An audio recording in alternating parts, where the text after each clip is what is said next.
Hello, I'm Bob the Bookerer and welcome to my channel. And today just wanted to talk a bit about the books that I've been reading this week. Some fun ones in there as well. I hope you're all keeping really well. And yeah, let's get started talking about these books. So I'm slowly but surely getting my mojo back, and I've had some really fun reading this week. And I wanted to start with this book here, England is Mine by Nicola Padamsee. And I thought this was really interesting in a lot of ways. I didn't fully know what to expect going into it.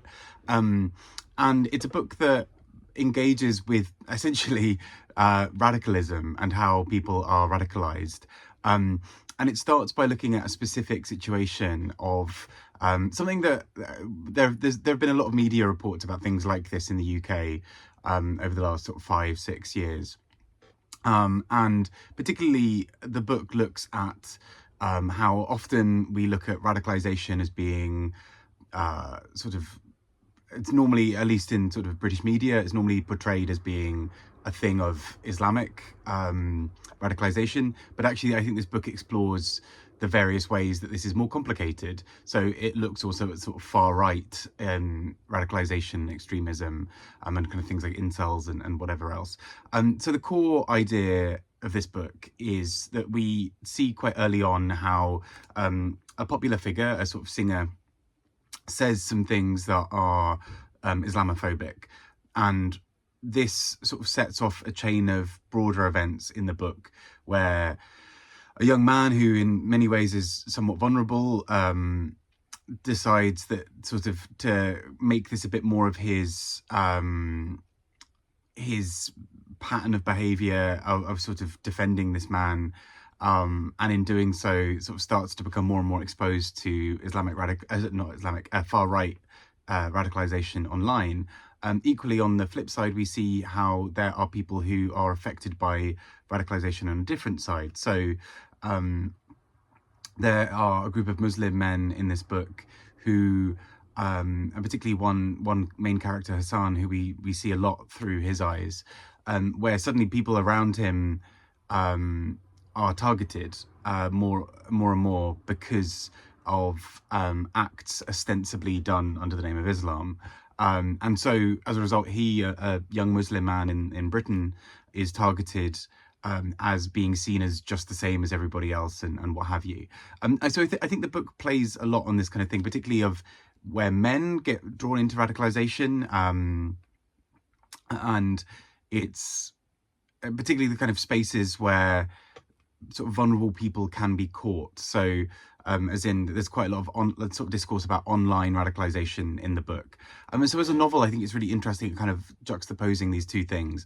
I will say for my own taste, it's a little too kind of like, this is what we're doing here at times. There's a little bit too much of a nudge, wink, wink of like, look, one character is doing this, and then when we cut to the other character, they're doing something similar. A little bit of a dual narrative thing that sometimes bugs me when it's a little bit more overt.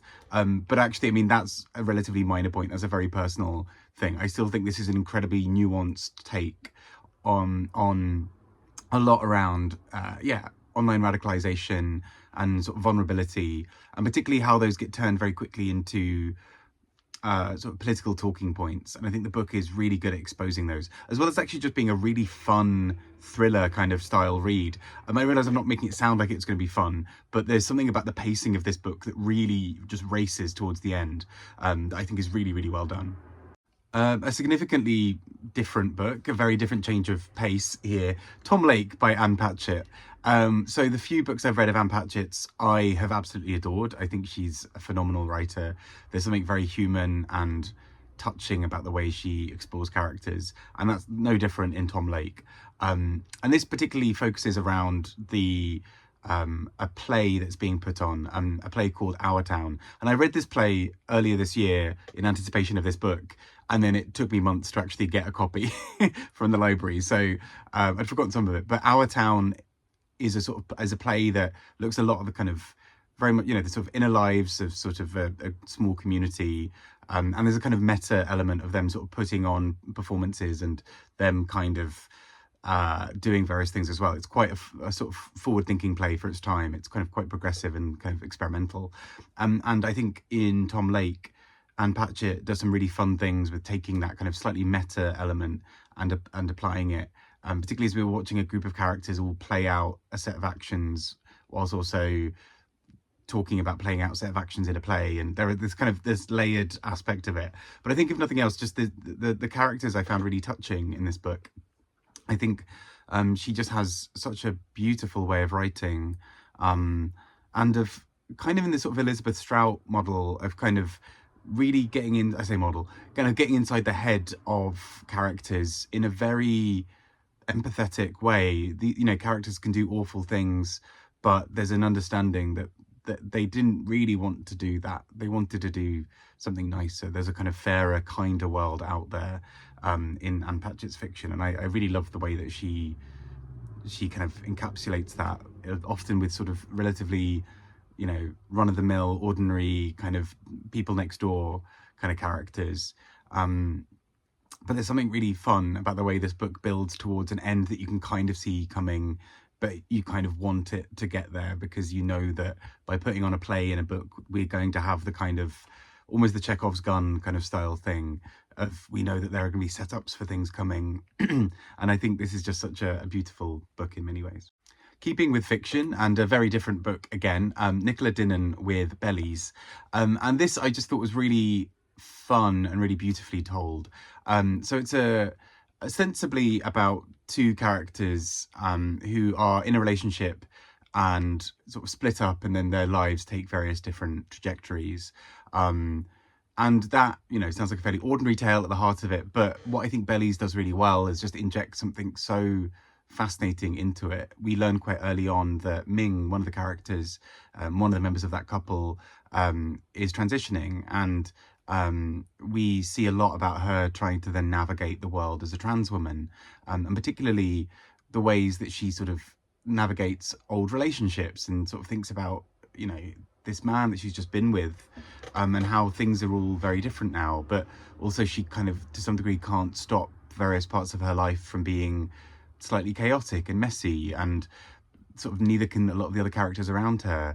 And there are some really touching passages in this book, particularly where she at one point goes to a trans support group, and she's sort of so checked out in some ways from her own experience and from her own body that she can't fully sort of see just how big some of the things are that she's talking about almost.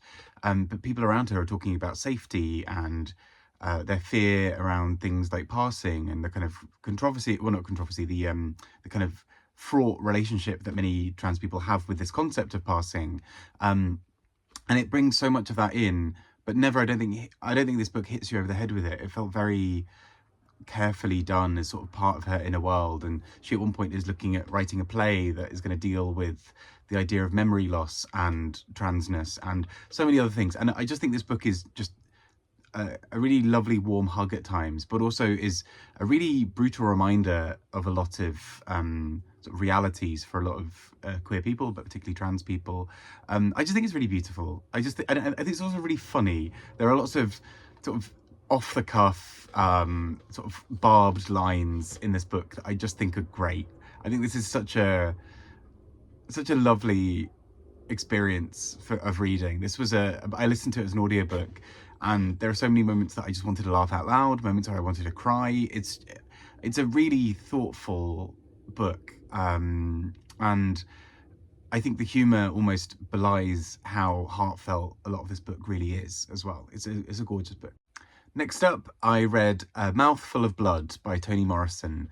Toni Morrison is one of those authors who I keep on reading around and not actually reading. I've still not read Beloved, which will happen at some point. And Mouthful of Blood is a set of essays, a series of essays from pretty much across her life. So you've got quite a broad range of things here, and kind of like with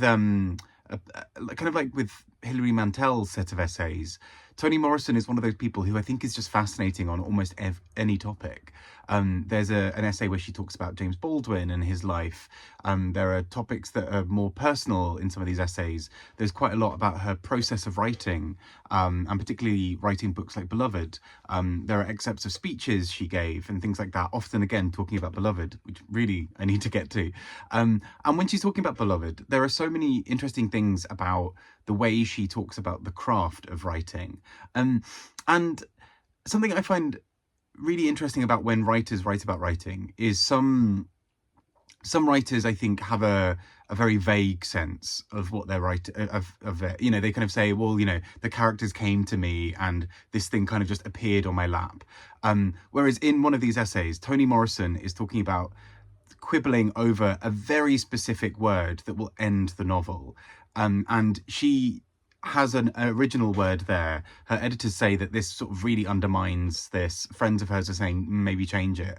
And she talks about the kind of the process of changing a word from a word that is far more understood by particularly an Afro-American audience, and changing that to a word that is perhaps sort of more palatable for the general public, and kind of a wide readership outside of maybe only African American people.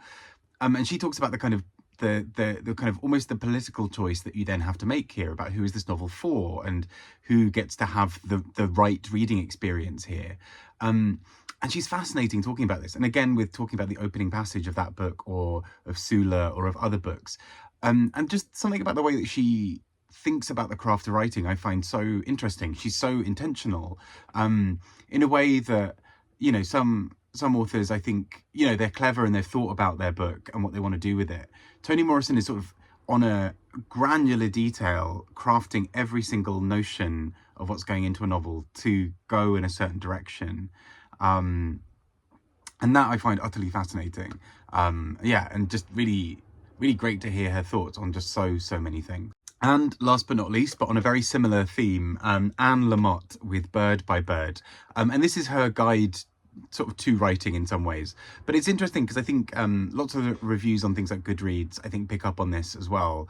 This isn't sort of, if you want a kind of, I've never written a novel before, how do I make my novel work? What are the practical, technical details that I need to know of to make this work? This is probably not the book. Anne Lamott sort of writes around it. There are sometimes moments where, in talking about writing, she sort of subtly, subconsciously teaches you the lesson that she wants to get across. So instead of saying your characters need to do this, she'll say, well, there was this moment when I was thinking about this thing, and then this thing happened, and my uncle came in and he did this, and then this other thing happened. And what I got to know from that is that I really know about this kind of person's favorite, you know, brand of porridge. And from that, you know, like, she'll kind of go off on these tangents. And you're like, this is fascinating, but where on earth are you going?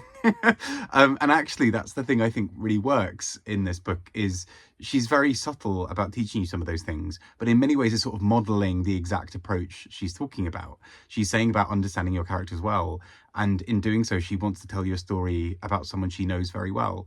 And I found it just really, you know, even if it might not always have the exact writing advice you want, perhaps, I think as a book, it's just a really, really stunningly written. It's so beautiful. It's deeply engaging. I found myself just constantly wanting to read on and hear more from her voice, and just, yeah, I think she's a really interesting author in a lot of ways, and this was definitely a book that kind of